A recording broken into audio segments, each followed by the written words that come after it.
Hey guys, welcome to another video. So nag-order ako nito sa Lazada. I don't usually use Lazada kasi long term ako na Shopee user. And nakita ko to while browsing. It's only for 600 pesos. Can't believe it na 600 kasi I ordered this 910 September 10. So pakita ko sa inyo. So, this is my keyboard na ginagamit. Ay, binili ko to for 1,100. Ito naman. Yan, para makita nyo lang. May mga spares na keys. And then the keyboard itself. Yan. Makita nyo lang.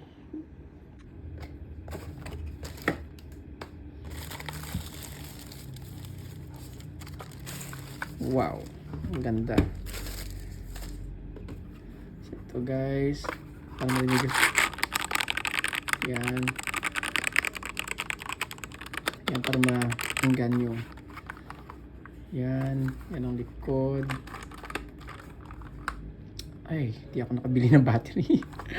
Sayang. I hope rechargeable to, I don't know. Pero bili lang ako mamaya. Yan, oh, sarap pakinggan. So guys, I'll have a link down below. May nakita ako sa Shopee ng parang 600 rin, same rin.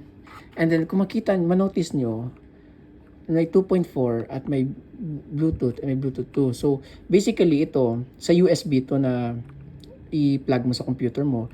And this one para sa device mo.